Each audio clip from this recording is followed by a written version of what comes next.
And with that said, let's kick it off. So today we are here for the Exploring Explainable AI webinar. Thank you for joining. My name is Alex. I'm going to be the MC for today's session with our host, Chris. And before we begin, I just kind of wanted to go over some housekeeping rules first. Everyone's microphones and cameras, of course, are off and muted. However, open discussion, the chat is open, so please feel free to have, if you have any questions, put them in the chat, and if we have time late, at the end of the session, we'll certainly answer them. So, Chris, if you don't mind going to the next slide really briefly, depending on how everyone came here today and came across this webinar, you may or may not be familiar with Axel ILT or instructor-led training services and our other brands. So I just wanted to take a bit of a moment and explain that a little bit further. And in the next slide, I can kind of dive into what these three brands are. So the Axel Instructor-Led Training, or Axel ILT, it's a collection of three brands, which some of you may be familiar with: Accelerate, Exit Certified, and WebH Solutions. And the collection of these three brands allows us to essentially service the entire life cycle of employee technical training. So we're really excited about that, joining all three of them together. And with Accelerate, we provide customized courses for teams in advanced technology and software application training that enables businesses or teams of all skill levels to accomplish their tasks efficiently and effectively. With Exit Certified, we provide authorized training from leading technology vendors, and we offer a combination of official courseware and internally developed custom materials to provide clients with comprehensive education and industry recognized certifications. Now, lastly, with WebH Solutions, they create upskilling programs for entire organizations. So these unique, specialized upskilling solutions are tailored to each organization specific to their needs and goals. So with all three of those brands, we essentially provide a full suite of services and resources to help organizations meet growing demand for professional development. So with that said, I'd like to go into our next slide. I'm going to introduce our host for today and our instructor, Chris Pennick. So Chris Pennick is an instructor for WebH Solutions, and he's got about over 30 years of experience in the IT industry across a variety of platforms. During his career, he has guided clients in various areas of cybersecurity, architecture, development, data science, and learning. He's worked independently for the government and the military and as a civilian in the private sector. He holds multiple certifications in security and development and teaches AI, ML, Terraform, Git, Kubernetes, Java, among other courses. So highly skilled and very excited to introduce him to today's webinar. So with that said, I'm going to pass it along to Chris to take it away. Hey, okay. All right. Thanks, Alex. Appreciate it. So first of all, a couple things here. As I said, we're going to try to keep an eye on the chat to see if there's any questions as we go. I'll make some time for questions and answers at the end of this too. There's a lot to cover, broad topic with explainable AI, or we'll just call it XAI for right now, just because that's so fewer syllables to say. But I'm going to go ahead and just dive in. I'll keep an eye on the chat. I'll try to watch for it. I know there's also a Q&A there. If you do happen to put something in Q&A, we'll get to it at the end of it. But we go fairly quick and cover quite a bit here. So it's always weird. I learn something about myself every time somebody introduces me there. It's pretty interesting. All right. So first of all, there you go. So you can't talk about explainable AI. And I promise this is not going to be just slides, because we're going to go explore a little bit here. But you can't talk about explainable AI without mentioning ethics. And AI, we can't go without mentioning machine learning. So we're going to kind of explain some of these as we go. And I'm going to assume, I don't know if you can see me on camera there, that much. I'm going to assume that much knowledge of what I'm talking about, because there are registered 500 something of you with vast amounts of experience in all different directions. So I don't want to offend, but I want to make sure, I'm never insulting your intelligence, but I want to make sure I don't miss anything.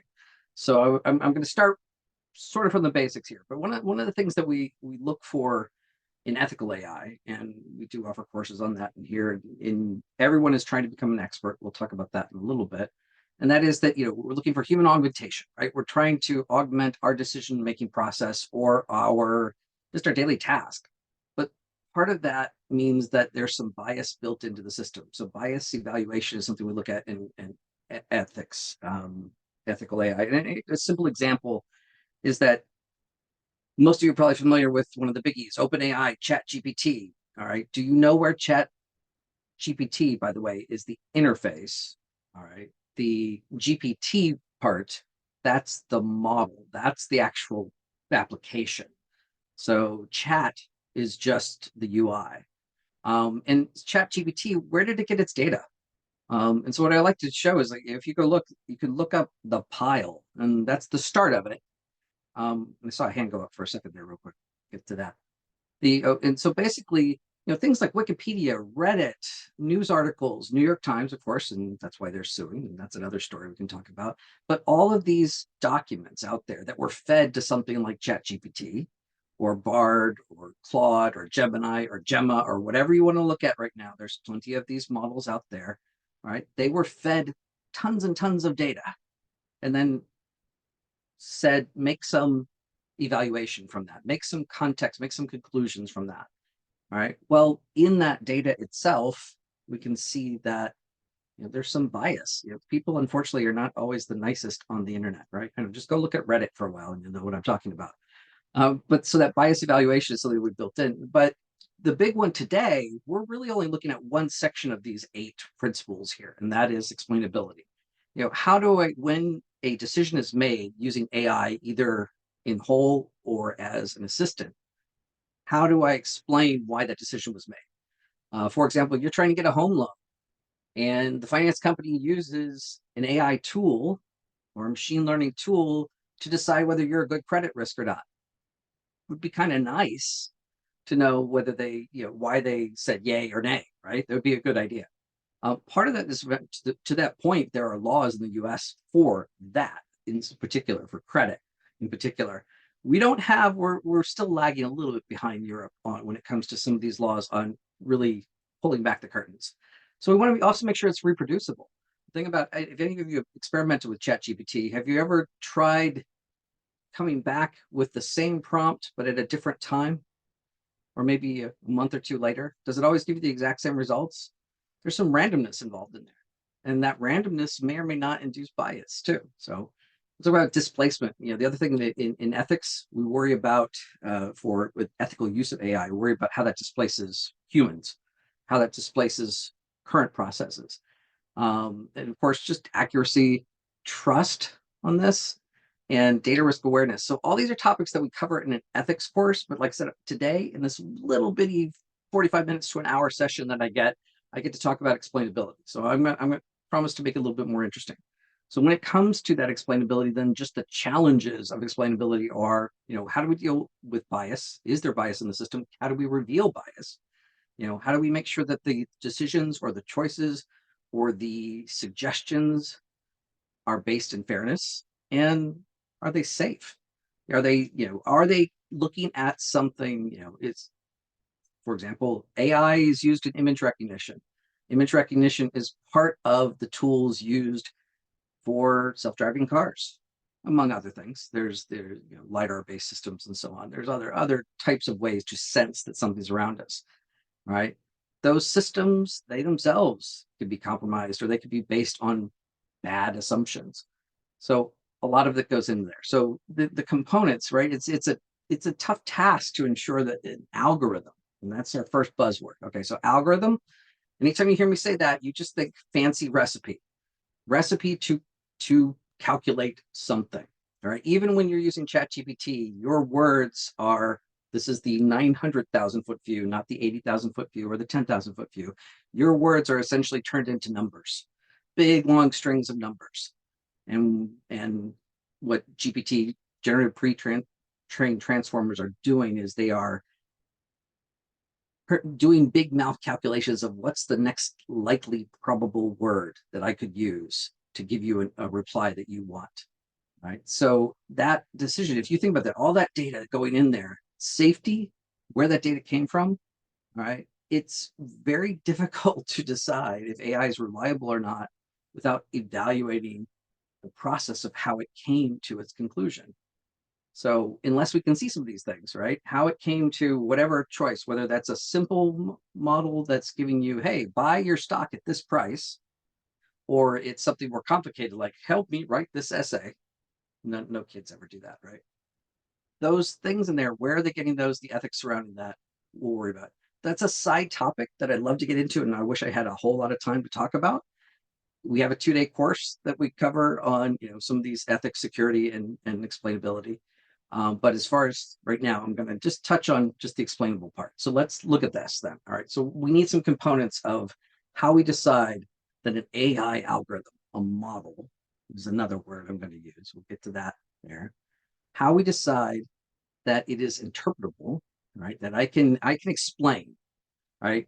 And it's kind of like there's a lovely video series that I see all the time where they get some expert in a particular topic and they have them explain it at like 5 different levels of complexity, from someone who would have a PhD on the topic down to a 5-year-old. And they kind of go at, and just lay people like you and me, right? Somewhere in between there. And they explain it at different levels, the same topic, but at different levels there. And when we think about interpretability, that's what we need for AI. My kids roll their eyes. I have a 12 and a 16-year-old still at home, and they roll their eyes when I start to explain to them when they play with AI tools all the time. I mean, they have it in this thing, right, in their little phone. They have it. They can talk to a chatbot basically that's got AI backing. All right, and to them, it's just normal. There you go. But why it gave it what it is? I say, it's like you can't trust anything from the internet. You're going to trust something from that. So that transparency of where that data came from, because the term, we'll talk about this with generative AI in just a moment. That word generative, meaning to generate, we need to create new content. All right. Generative AI has been fed lots of data and sees patterns in that data and now can turn that into new content for you.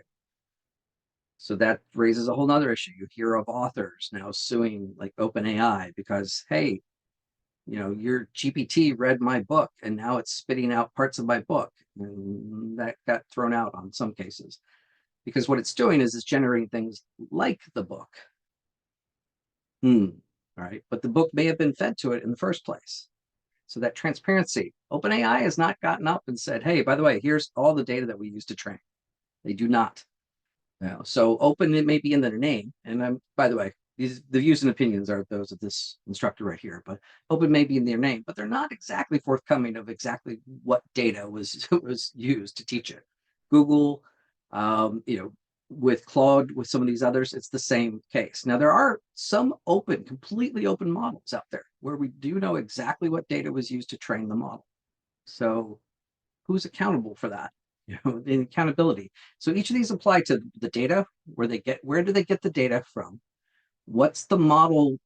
Is it transparent on what it's doing, how it's making its decisions, and what operations can I do on that? Can I tweak it? We talk about in AI courses, and if you come visit me in machine learning or in a generative AI course, we'll talk about how we adjust weights and biases.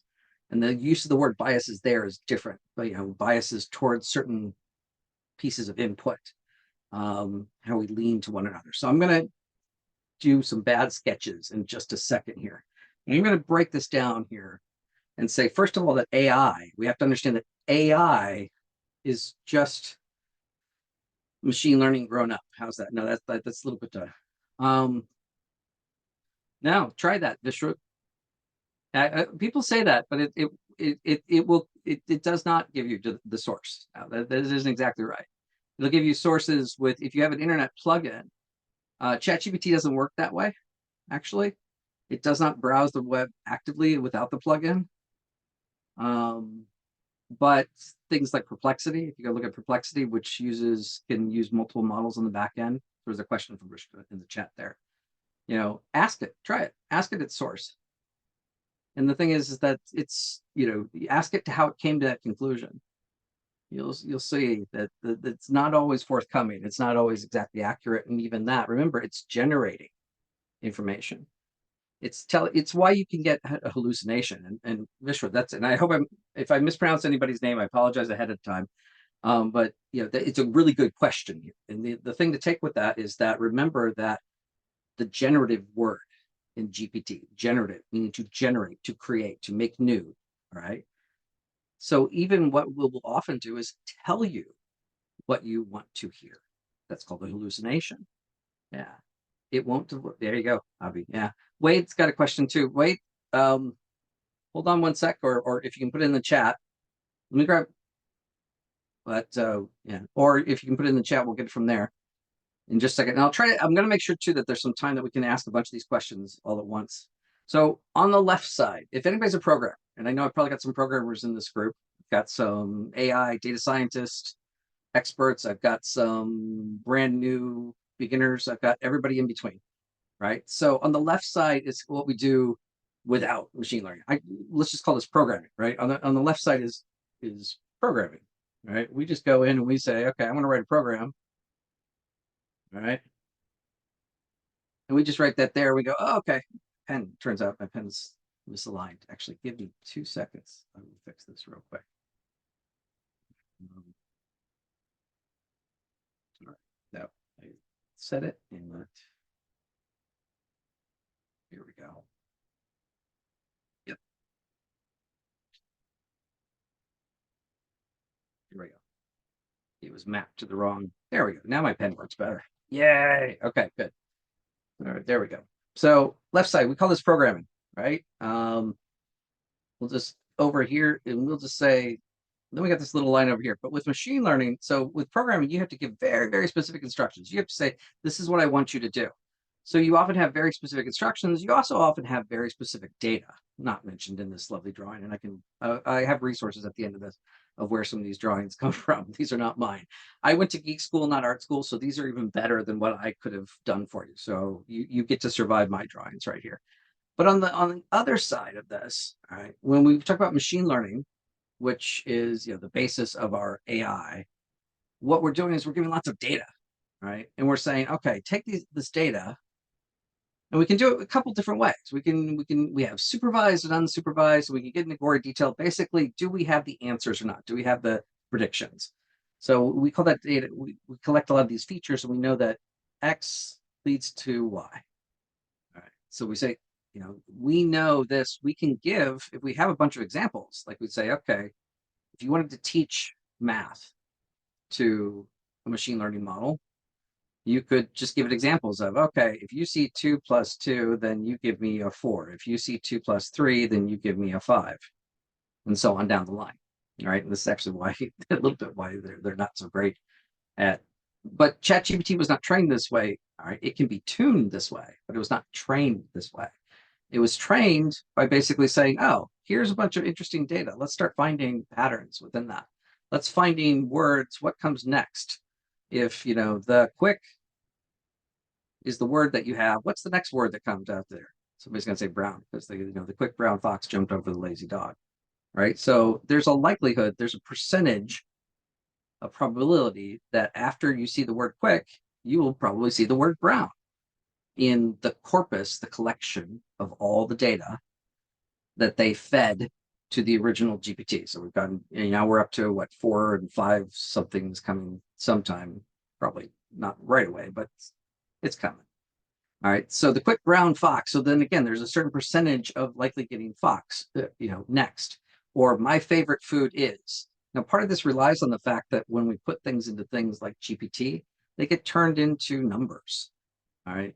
There are a classic algorithm for this. A recipe for doing this is something called word to vec. There are all kinds of ways to turn this into numbers, to data that the model can understand. And so we call that embedding, right? That we take these words and we go, oh, okay, I'm going to make these words into something that basically it's a big math problem. So this learner, that's what it's doing. The model is learning, oh, these are the likelihoods of all the data that I've seen. This is the likelihood that this is the next word. So if I say little Bo, if you're American, you might know Little Bo Peep. Or Jack and Jill went up the next word might be hill, right? Because you've seen it in a nursery rhyme or heard it in a nursery rhyme. Or my country, 'tis of, somebody knows the, all right? Whatever. Again, because you've seen it somewhere. Now, that doesn't mean that it couldn't get it differently.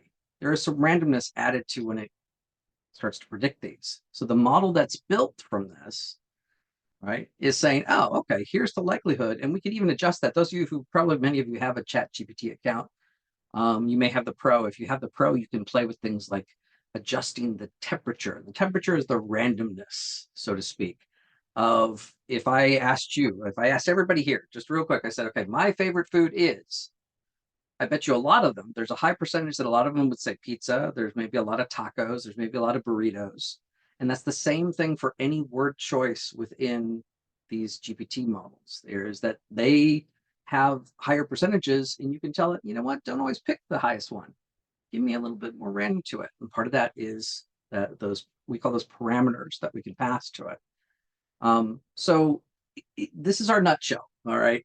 You want more about this, come take an ML class, and I will gladly go into gory detail, and we will build stuff. We will write code. We will make things happen. Okay. All right. So that means then is that model. Let's go going back to that picture. Some models we don't know how they work inside. All right. Or not even do we not know how they work, even though we have a rough idea of what's going on, we don't know the exact things. I'm going to give you a little picture in just a second here. But the other way to think about this is that we pass parameters to a model. That's the input along with the data. So we pass the data and think of it like configuration settings, if you will. All right. We pass that to the model. But the better way would we say input and settings, that temperature I told you about, or there are others there. When I add that to the model, all right, changing this, let's say I say, change the temperature from maybe 0.7, because it's on a 1 to 10 scale, to a 0.9. Maybe I want it to be, give me the most common thing all the time. Or, it's a 0 to 1, basically. Or maybe I put it way down here. Be as random as be crazy. Just give me weird stuff. If that's the parameter, that how can I explain exactly why I get the results I do? And with most models, no, they're black box. Claude, Bard, Gemini, now Gemma, GPT, whatever version you want to play with, Sora for the video. I'm amazed that Sora, creates live video from OpenAI from a text prompt, basically. But again, why? Why did you pick that image? Why did you pick those colors? Why did you pick that? If I asked it for people, why did you pick that people? Why did you pick that race? Why did you pick that height, gender? It's can't tell me. There is no way to look at that. Now, the rest of the other side, and I see there's a question in Q&A too. I'll get to those. I'm trying to rearrange my windows on my cues. Oh, configuration set. So I would just say it's just when you configuration. Okay, so on the question here, it just settings that I can give, right? Yeah, the higher exactly. So one would be higher. There you go. Oh man, there's a bunch going there. How does math return answer when the user is asking a question, right? Sure, it's predicted right. It's seen. So, okay, so there's a couple of questions here. So first of all, the configuration set is just, that's my word for there. Parameters are just information, changing settings on how you want the model to behave. Right. So you think of it this way. You have in your car, you have settings for your seat and where your steering wheel is and the radio and whether, if you got heated seats or something like that. On my car, I've got a little thing that's got a little button that I can push that sets it to econo or sport mode for the thing, or the four-wheel drive's on all the time, but you can change it so that supposedly it gets better fuel economy. So you pass it a parameter to change the way the engine is driving. The net result is the same. I'm going forward. I'm getting some transportation out of this, but the way it's doing that has changed. Exactly what magic is happening under the hood, that I could go find out. But unlike with ChatGPT, I can't go find out exactly what the magic is happening underneath the hood. So that's even talked about the idea of math predicting that, right? The answer is a question. If you're asking a question, and a question is just text, right? Okay, so your question mark, it's a question because you put a question mark on the end of it, all right? But to ChatGPT, that question mark is just a token. Token meaning that question meaning that you want to an answer. So a token as in a piece of a word or a piece of a word. And Kate, yeah, I flipped the numbers when I was talking about the temperature there a little bit here. Brain burp for a second there. But so the thing is that, it is predicting text. It's not really predicting text. It's right that it's already been trained, Stephen. It's been trained on gigabytes and gigabytes of data. So ChatGPT has already been given mounds and mounds of data. It's not just getting ChatGPT is not just getting data from you. It's not just from your input. It's not searching the internet either by default. That's not what ChatGPT does. It's going through its built-in model of the way that all that data, all those. So we give it a bunch of text. Yeah, a little bit of both. So there's a question about how has it been given tons of information by people or machines themselves? Both. So OpenAI actually went through a stage when they were building their model where they did something called Instruct GPT, which is where they essentially had humans correcting the responses given, and they paid Nigeria, paid Nigerians very little for that to work, yes, to basically put in the responses and correct those responses in there. So how it's given tons of information is just it's fed. That's a little bit beyond the scope of here. Suffice to say that you could go find here. Actually, let's do this. You could start with this. There you go. You want to build your own? Let's do that. I could take a. I don't want to keep any of that. Discard that. Let's go to the pile. This is not the one, but it's a start. So the pile is a collection of data, 825 gigabytes actually to be exact. And there's a difference between a giga and a giga. Don't worry about it. But it's in what we call JSON lines format. Basically, it's a bunch of data with sort of question, response, question, response, question, response. It's been given there. And that data is loaded up into by the way, AI models would not be possible without having large clusters of computers with GPUs or TPUs, basically fancy computer chips that are capable of dealing with large collections of numbers. We're gonna get that name. So we're gonna change this a little bit here. So we take all this data, all right, and you can go look at it, by the way, the data where it came from. If you look at the paper on it, actually, there you go. Let me bring that up for a second. It's right about here. Yeah. There you go. So the original pile that is used is kind of like a sort of like a report card for various models because they can try how well they work with the pile. It's what we call the common crawl. Yeah. So the pile here, for example, see Wikipedia, Open Web, the National Institute of Health, the U.S. Patent and Trademark Office, Free Law, all these places were gathered together. All right, and you can get, by the way, there's more detail in the paper about exactly what those pile sets were. There you go. Gutenberg, which is a bunch of books. Ubuntu, chat. So if you want help on Linux, there you go. YouTube subtitles, which means it didn't actually watch the YouTube shows and videos, but it could read all the subtitles of them. So giving that's where this information comes from. So how do you think it knows that a YouTube video exists? So this is called the pile. ArcViz. There you go. What program? You can basically OpenAI's program. You write that. You don't. The backend software would be you don't. You ask for $1 trillion worth of the equipment, and then you can build it. You need a cluster of computers. The paper itself is here. This is just one of many collections. All right. So let's back this up for a second here. All right. So, because again, I'll try to keep it focused on explainable, right? But the big thing to understand with most transformer models, they were given a fixed set of data, very large. That fixed set of data was used to train them, teach them about how words relate together. Then they can generate content based on what they've seen before. They're not spitting it out word for word. They're making new content based on, we know that, the word the is kind of a throwaway word. All right. But that data format uses a very specific format, something called JSON lines.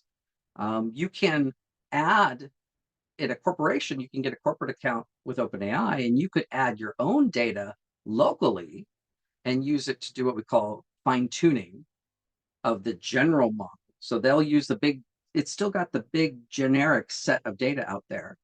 There are places that do have internet access for their models, that they are incorporating both pre-trained, see that's the word, pre-trained, and they do have live access.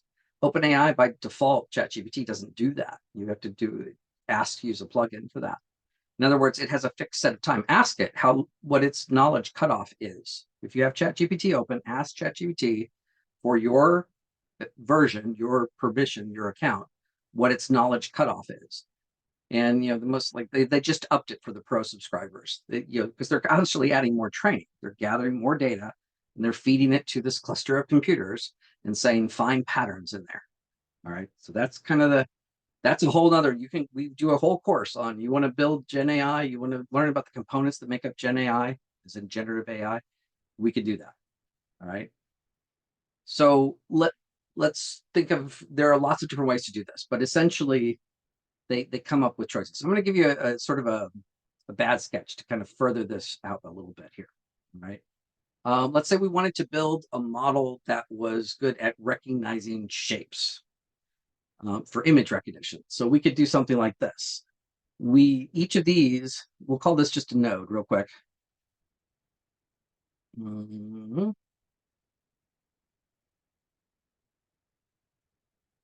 Okay, all right. I was looking at the question, sorry there. So I'm gonna put some lines in between here. We're gonna call this side over here input. We're gonna call this over here output. And this is just a deep learning network here. You could call these sort of a neuron if you wanted to. I'll just use the term node right here.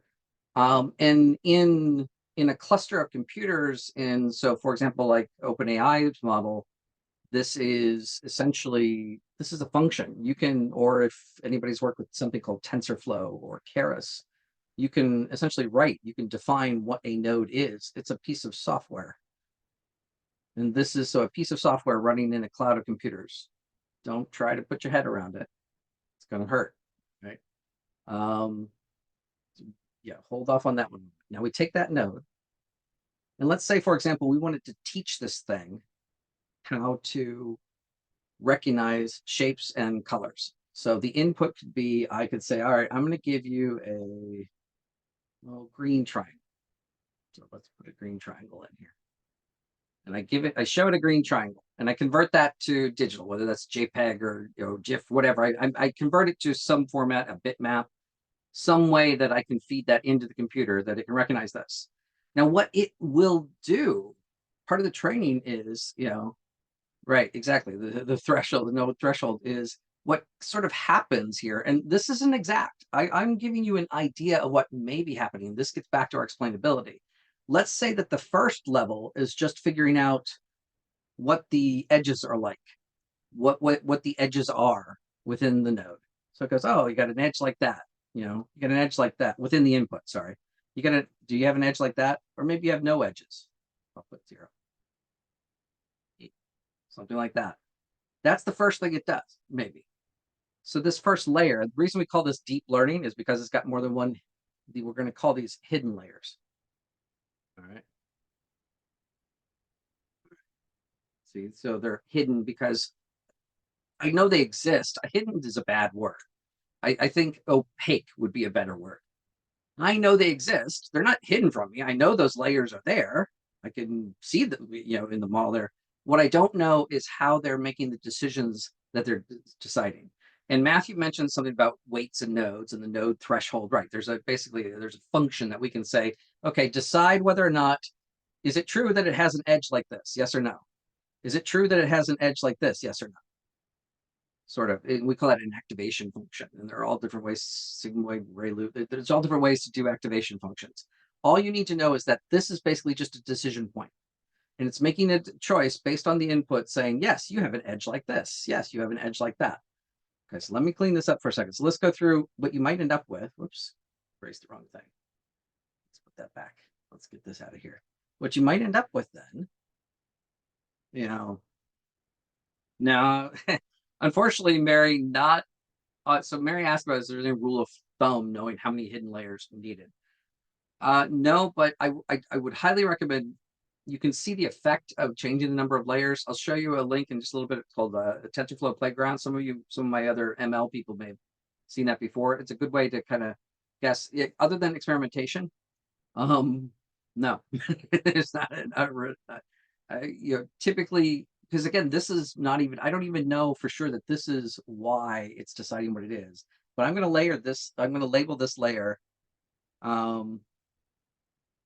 It's right. It's been trained in this example. So I'm going to label this layer edge. So this layer figured out what the edges were, and then this next layer says, how about if it's got corners and what those corners are like? If those corners are, so we'll draw some corners here. Maybe we have like sort of an acute angle, right? Maybe we have a very wide angle like that. No. Just do a line. Let's do a line. Maybe it doesn't have the, there you go. Just has the, maybe a right angle, just the line. Oh, curved. Ooh, if it's basically if the corner of it is curved. And then maybe the last little bit might be something like, and again, I don't have control over this entirely. There are lots of ways that I can influence its learning. And that's what parameters are. Going back to those config settings, as I call them. Parameters are some ways I can influence, but it's coming from the data. It's looking at this data. We do a class, we'll show you, like we'll teach it how to recognize digits. It's a classic one that we use in machine learning all the time, is to show how to do image recognition, how to recognize handwritten digits. And I can, we do other examples. I've done one with like cats and dogs and tried to get it to recognize cats and dogs. And the more data, the more accurate in general. That's kind of your rule of thumb. The more layers tends to give you better results, Mary, because you can have different decision thresholds there. But exactly, this is just my guess is what's happening right now, to illustrate the concept of what could be happening here. How about the last little bit then would be color. So I said it was a green triangle. Let me make sure. I'm going to make it really green. I'm going to like fill it in green. There you go. That's green. Can't you tell? There you go. I told you, geek school, not art school. Sorry. So maybe the first color is check and see if it's yellow. Next one's check and see if it's green. Right. The next one maybe, how about some blue? Put some blue in here. Right. It's not much different, Tim.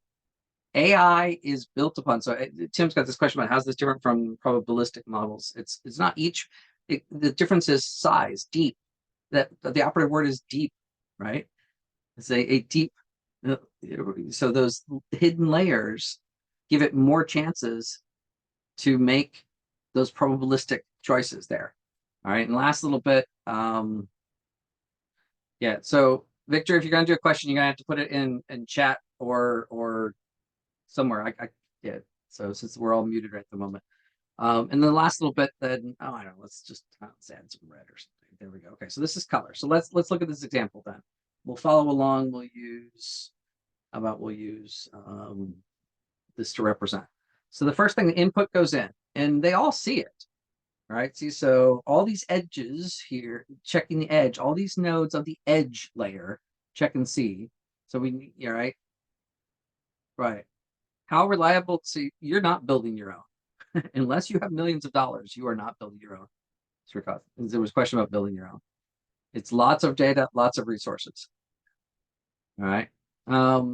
So as we go in here, right, and we come in, that one gets triggered because it's got an edge like that. That one gets triggered. This one doesn't get triggered because there is no just sort of weird straight. I guess I could do like another straight up and down one too, maybe. There's like, and then it definitely has edges, so this one doesn't get triggered. All right, so far the pathway has been through here to here. Okay, then what's next? Well, it has a corner like that. Okay. And it has just a line. So I guess it will take those two. But then, we can't from here, all right, so we've moved to here. Can we move down here? No, it doesn't have a right angle, so it's not going to go down here. See, it's basically path. What about this one? No. And what about this one? No, it's not going to come down to here either. So these are going to be out of the picture. So far we've gone here to here. And then we get to, all right, starts to go that way. It's like, well, no, we don't have this color. No, we don't have this. No, we don't have this. But yes, we do have green. So this is sort of the pathway it takes to come out and say, okay, I see a green. It's a green triangle. Right? So doing all that, right? Going through that pathway. Okay, so here's the thing. I don't know this path actually exists. All I can do is kind of from the outside look at this and say, well, here's what I think is happening. And there are all sorts of ways to probe this. And that's what I want to get back into with the slides here is a little bit there. All right. So, we'll talk about, so Badri, we'll talk about practical applications in healthcare, but that's just one of many, many topics in here. There you go. There you go. There was a question for Kate. You can train it on your data to fine tune it, but you're all using, right, the original data would be there. PyTorch or others like this. Yeah. PyTorch would be more like this. Exactly. So right, we were saying before that you could definitely add. Then, right. So Tim's question is about how to go back and train it. Well, that's just it, is that what we can do, we have various functions that we could adjust and say, no, that's wrong. Right, then that's a whole different thing of going back and saying, okay, adjust the weighting of these factors. And again, that's something that it does on its own. And all of these things are, right. See, so like this is exactly my prediction. I said, this is called explainable AI, not how to build AI. But if you want those, we do offer those. Come in there. There you go. So, but basically what's happening, yeah, exactly. It's so we'll talk about something called gradient descent sometime too, to figure out. Well, what we calculate is how far off it was. If we want to train it, what if it said something along the lines of, how about instead of green triangle, it said red triangle? If it came down here and it said red triangle, even though we know it's green. All right, well then the color needs to have the weight adjusted, basically, is that it's not using that. The number of features, right? To experiment, we can use the number of features, we can use the number of layers, we can use weights and biases. And by the way, again, when I use that word bias here, it's different than we're talking about bias in general, of making decisions. There you go. We are sharing. Yes, we are sharing. You are, don't know why you can't see it. Over there. All right, so let's jump back. We can come back to this in a bit.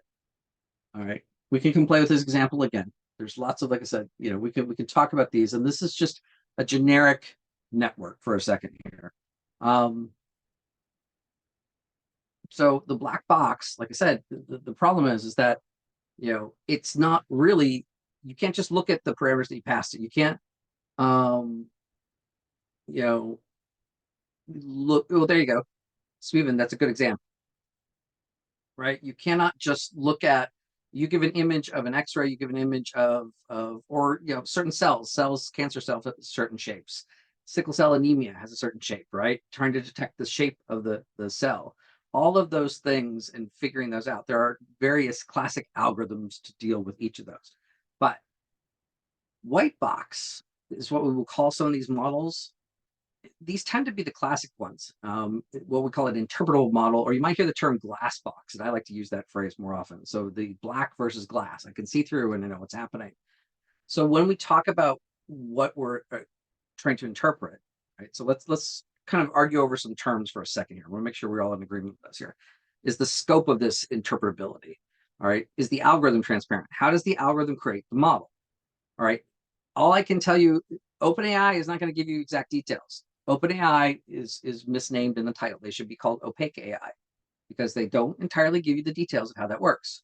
And they will change their API. In other words, how I write a program to use their model on my data.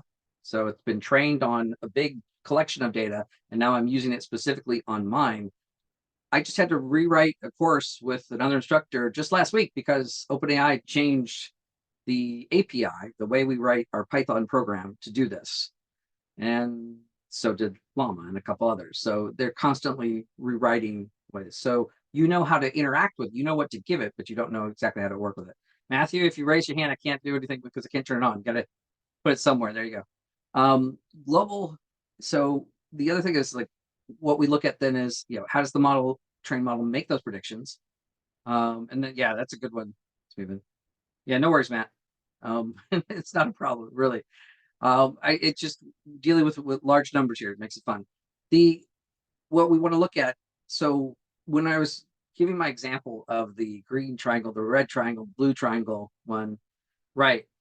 So one model, sort of Perplexity, for example, Perplexity gives resources. It's because it's going out and doing it. It's training on a certain model. And then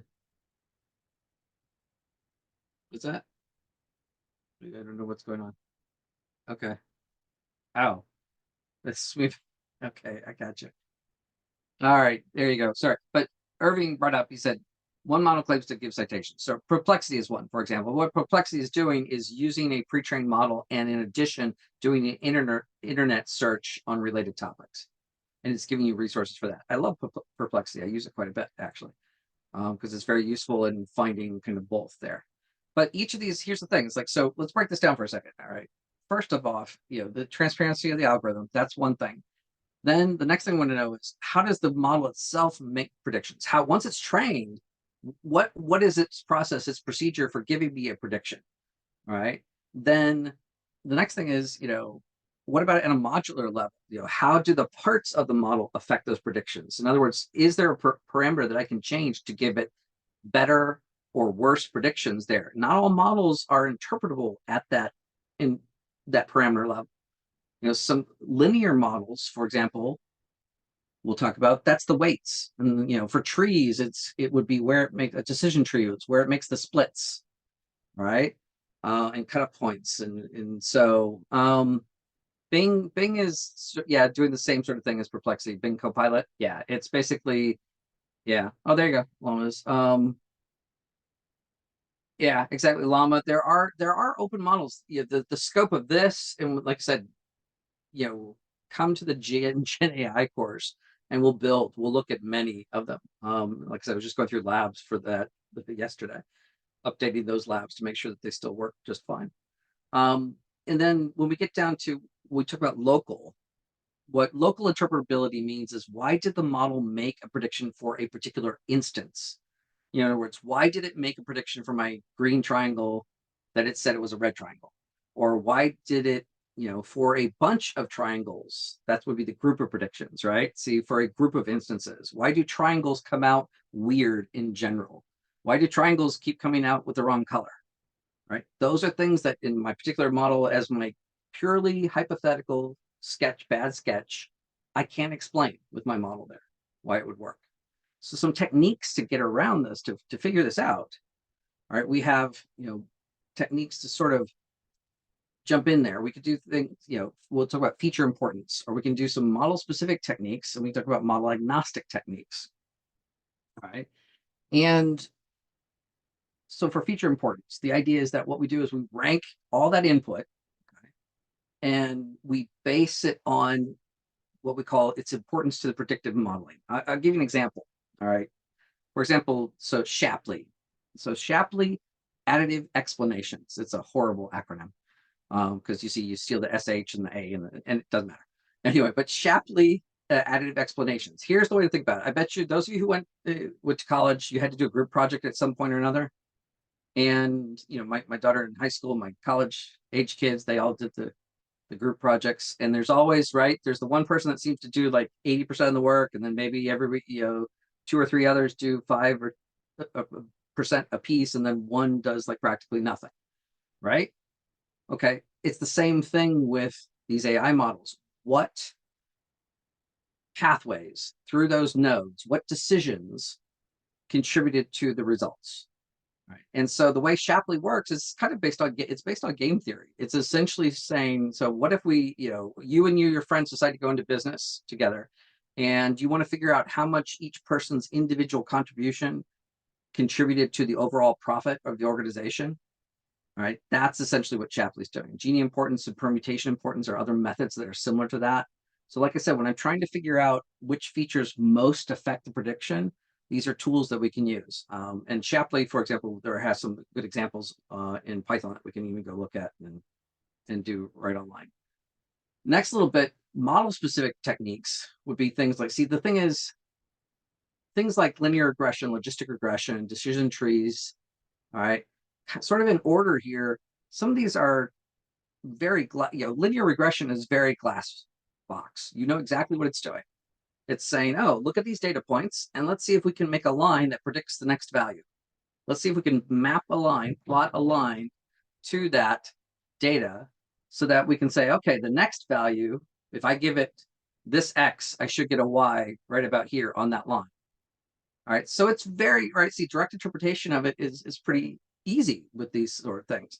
But decision tree, we can see decision trees where they make their choice to go, the classic one in machine learning classes, we go and we talk about whether, who survived the Titanic, and we go down things like what passenger class they were, whether they were male or female, how old they were, and so on down the line. And you get down to the bottom, and then it gives your likelihood of that they survived or not, and we compare that with the actual survivors list, and it's actually pretty good by figuring out the tree.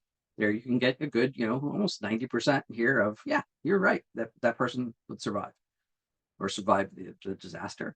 Deep learning, on the other hand, like I said, these things here, we can do what we call layer-wise relevance propagation. Essentially, the idea is that we start to go in and look at individual layers to visualize what's going on there. So you have to kind of open up and break open the black box. But these are all tailored explanations. They're for particular models.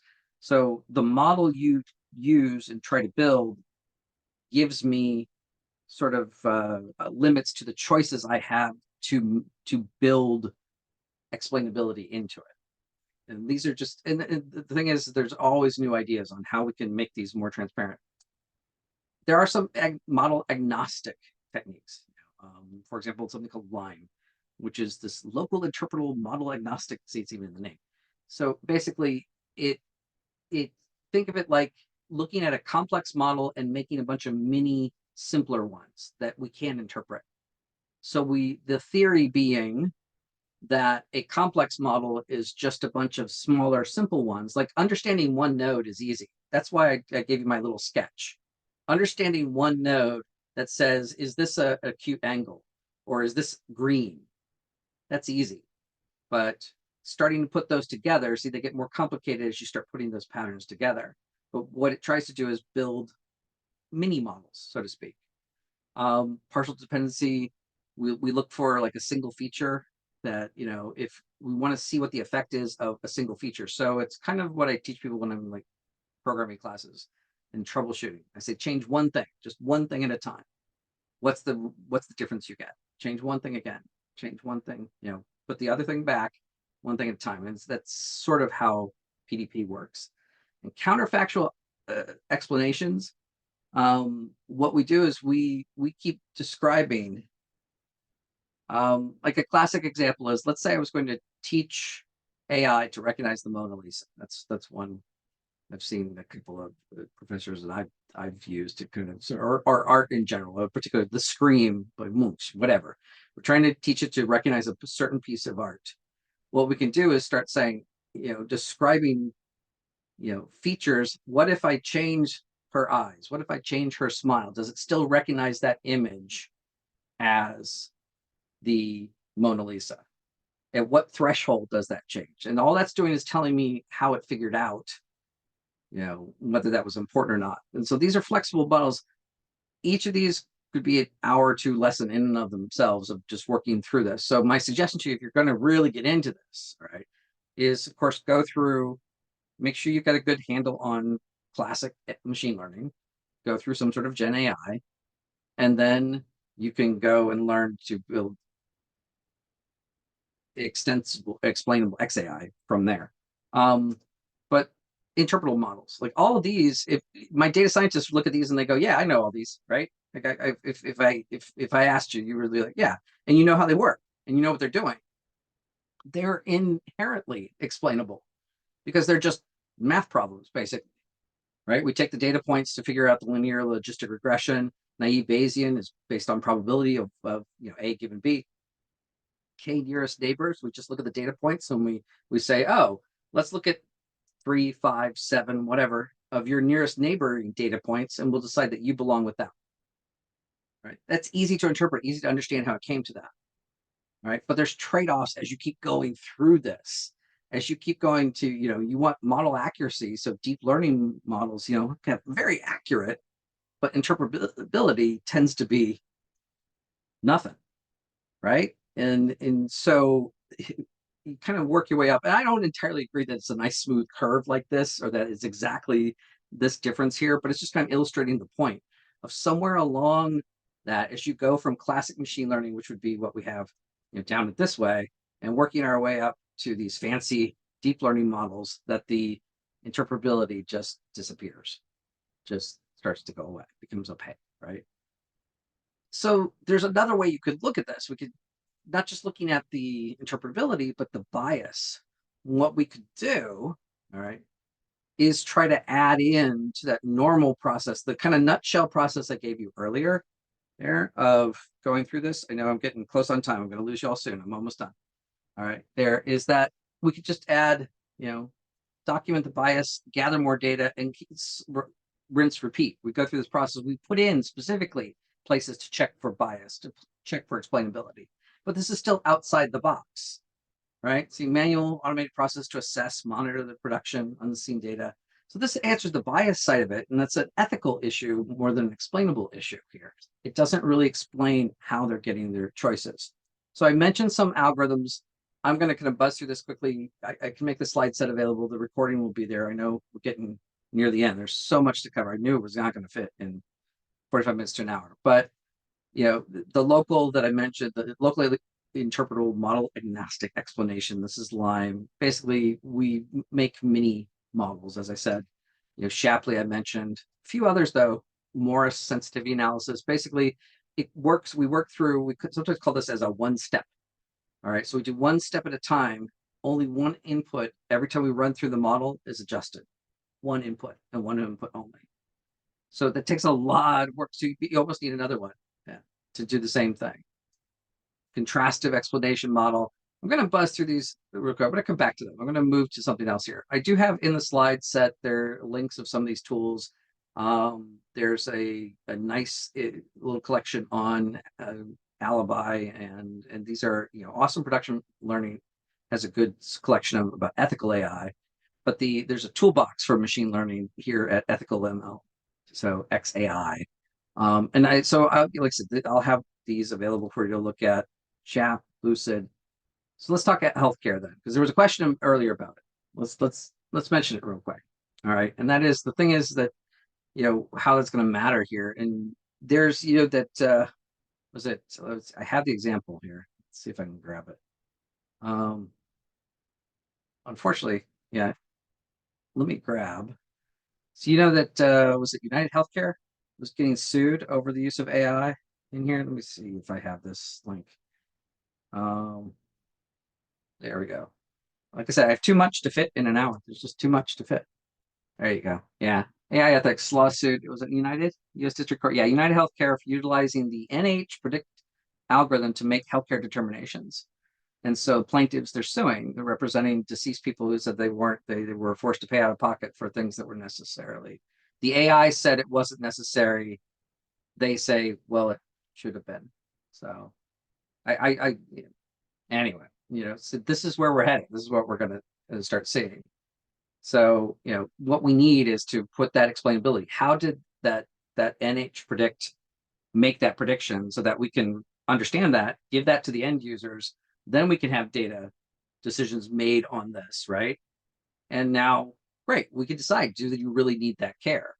All right, yes or no. And if you do, and even better, hopefully it finds that yes, you do need that care. It's similar to other cases, and we end up with hopefully better quality care. Finance, same thing. We've got onboarding, crediting. I have a lot of resources in the slides here. As I said, there's so much that I was trying to fit into one little hour here. Um, but the thing with finance is just consequences are often radical, right? It's like if you use an AI to predict whether or not someone's going to be able to approve a loan, those are life-changing decisions, right? So I need to know why with my credit card, I can, if you get turned down for credit or a home loan right now, the US government has a law, that Fair Credit Reporting Act, you could basically ask, here's why, and they have to give you a reason. These AI models, in a specific reason, it's hard to do that. Now, Europe also looks at this as what we call a right to explanation, and that's the big one on there. So there's some examples in there. I've got a bunch of them to look at. You can go check them out. Image-based fraud detection on checks, and yeah, people still use checks. Capital One is which is the AI there. I have so much more, but like I said, come visit us. We do have a course. I know there's been questions as we go, but come to this, look for this one. You can contact, your person there. The link is in the chat. That's just one to start. It's a hands-on 2-day course. However, it's definitely it's good for beginners. It's not designed to, we're not going to learn how to build ChatGPT, but we are going to start getting a lot of that together. I can stick around for like about 5 or so minutes here, and then I have to go through this. Yeah, the thing is, yeah, exactly, Kate. It's I from the moment we decided we were going to do this, I said there is no way I'm getting all this done in an hour. It's never going to happen because it's also still changing, which we didn't even talk about that yet. But if anybody's got any other little questions there, or if you need to, this either proves I'm crazy or stupid. You're welcome to contact me. As we mentioned earlier, we're actually part of this. The copy of the slides, will those be posted with the recording? I know the recording will be up there where you're. The recording will show the slides themselves. So you'll be able to go through the slides in the recording. No, And we'll I be can. sending a Well, there's. follow-up email to all the attendees with that recording in the email. There you go. I can give you the slide set if you want to send that along. That's fine. It's just got in my notes. It's got some of the links that are referred to. Feel free. I hope to see you all. Like there are all kinds of courses that we do on AI. Like I said, the general pathway. I love making roadmaps with organizations. I work mostly with WebAge side of this, but I have taught for Celebrate and Exit Certified. One of the things that I love to do is build programs for organizations on how do we get your people and your organization to make the best use of AI, machine learning, data science. So first thing is start with, if you don't have the data science, the machine learning, that's your start with basic data science, then go learn. So that's Python and NumPy and Pandas. Hey, send me, Kate, yeah, sure. I'm bad about LinkedIn, I have to confess. I'm on recording right here. It's like I don't update things on LinkedIn. It's the only, well, that, and I have a Twitter account. Those are like the only social media accounts I have, and otherwise I don't do social media. So yeah, David, it's a good question. So David's got a question about, tools that detect the use of AI and how effective they are. I think part of ethical AI is fessing up to when we use it. At work, I will tell, my coworkers, I'm like, look, I started with this outline. I had ChatGPT help me put this together because I just wanted to try to organize my thoughts. And I will tell them I got it from ChatGPT, or I got it from Perplexity, or hey, look at these resources I found from there. As far as like schoolwork, there are tools. The funny thing is most of them aren't very good, because trying to make, I have one of our instructors teaches with Berkeley, and he and I often discuss those tools, David, of how to detect AI, if somebody's actually cheating. And every week he comes, he said, yeah, I tried this one. Nope. I was like, either a lot of false positives, or the other way around. Somebody got this. It sounds too chat GPT. That's my new word. I'm going to coin that word now. Chat GPT. There you go, with a Y on the end. You've seen it like that. Occasionally somebody really slips up and like it says, it actually has like, I'm only an AI, whatever. I can provide information there. I think it's a tough road. Yeah, right. Stephen makes a good point. I kind of agree with that. I think especially in organizations, I use it a lot. It has changed the way I do a lot of things. It's changed the way I work with the kids, on their homework and things like that. Trying to find information. Like I said, I like Perplexity a lot because it's also current. It does go out there and find things, that are new. ChatGPT is really sort of a fixed point in time unless you use the Pro account with a plugin. Um, yes, we do offer, Robin, we do offer training for individuals. We do have open enrollment sort of classes that would, you'd have to check the schedule at one of the sites there. Typically we most of our classes for like with WebEdge we do as a program. Um, yeah. Yeah, well, David, I agree. Okay, so yeah, calculator takes understanding, but then how do we get that? How do we get around that with a calculator? On a math test, there was always the professor that said, "Show your work." So you can't show your work. Um, the the the recording will have everything, but like I said, I'll make the slides. I'll give the slides to you'll be able to get the slides, and I went through everything except the some of the detail on some of the methods there, but it'll be there. We'll make it there. Um, yeah, there you go. It again. Yeah, yeah. A lot of schools are marking it as dishonesty on there. And again, and again, I guess it really depends on the class too. I would think like if you're in a course where you are learning Spanish and it's not your native language and you use AI to translate, yeah, that's major cheating and ridiculous. But if you're in a course where you're learning pathology and you're looking at trying to find, these are the symptoms and, recommender systems that say, okay, here are my symptoms for my patient. What are some conditions? And then you further study that and go, explore those resources of, oh, it might be this disease or this syndrome or this condition.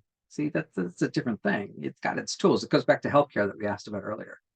I look at it this way. It's a tool. It's here. We're not putting the genie back in the bottle. We just have to figure out how to use it correctly.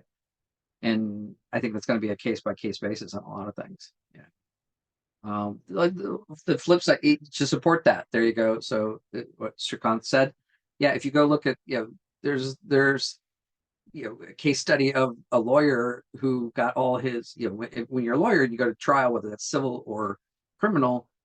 I was a legal specialist with the Army, so we do a lot of previous. We go look for precedent, right? We go look for other casework, other cases that have been decided, and a lawyer for his client went and used ChatGPT saying, hey, help me find precedent. ChatGPT told him what he wanted to hear. All the example cases that ChatGPT gave him were fake. They didn't exist. It generates content. It generates what sounds like what you want. It doesn't find fact. It creates pleasing content. It's a difference. So yeah, that lawyer just got kind of laughed at court because he basically grabbed, he made up his whole case. I mean, if that was my lawyer, I'd definitely go talk to the bar association. I'd be suing. See, so yeah, it's the flip side of this. You know, you have to find an actual case precedent to support it. Anyway, so it was good to have you all here. Still got a crowd. Um, like I said, I put it in the chat before. One way or another, we can make the slides available. Yeah, exactly right. You can't. Oh, I never take anything from especially ChatGPT, but even Perplexity. I'll put my email address in there again if you'd like. Feel free. Um, I tend to. Wow. Yeah, actually, well, one of the things. So,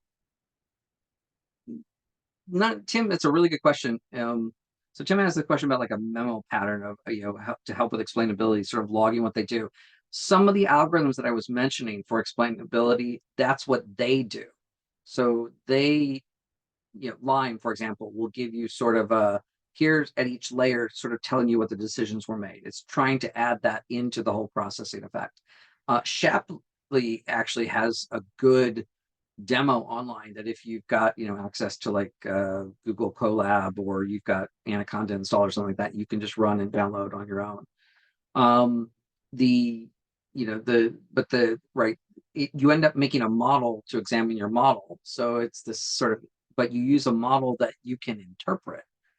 So Shapley uses known game theory algorithms to explain how the opaque model made its choices. Corey was asking about, was this about what areas to make sure they have a base knowledge? If you want to go deep into just AI in general, like I said, I would go, math, including some brush up, refresh your calculus, refresh your linear algebra if you did take it. The second one, yeah, actually, Tim, that's what it is. Sort of use a model to reverse engineer it. Exactly. That's a good way. I like that. I'm going to borrow that. I'll give you credit. That's a good way to explain it. Yeah, use a different model to reverse engineer another model. There you go. I credit Tim. There you go. But Corey, in answer your question, there's a roadmap. If you send me an email, I'll point you to a data science roadmap, and start with that. Start with the math, the data science, then move to the machine learning and what we sometimes call classic machine learning, and then you can move to AI, whether that's explainable AI or explainable AI is just a tool set. Really, it's a way for me to put trust into the choices that we all make based on these models. Yeah, Josephine, great to have you. There you go. So yeah, like I said, I put you're welcome to contact me in there. Oh, Corey, working in cybersecurity. That's actually more my background, where I started years ago. So used to work with Symantec way back in the day. Now they're Veritas now, whatever. Back when Norton antivirus and all that stuff existed. So yeah, again, we look for patterns, right? We would use this thing called Bloodhound, that we would look for malware misbehaving right on your system. And so we'd love to have a big AI model to watch and say, this is how your computer should behave, but that program is being bad. So yeah, yeah, send it to me. There you go. Let me take a while. All right, I'm gonna, let's see. Wow, I see. I told you we got through an extra 15 on there, and I know you all have lives to get back to too. I do as well. I got it in got a hard stop in just a few minutes. But feel free to contact me. You know how to get through there, and we have tons of this. And if you liked what you heard here, I'm not. I'm a mediocre instructor compared to some of the people that we bring you. So we like to get experts in the field. All right. So hopefully I'll see you all again soon. I'm going to. Do you want me to push the big button, or do you? I'll push it. Yeah, just everyone be push it. on the lookout for that follow-up email. We'll include the slides and the recording of the webinar. And thank you, Chris, for hosting, and thank you all for joining today. Have a good day. All right, I'll send you the slides right after this. Great. Bye, everyone.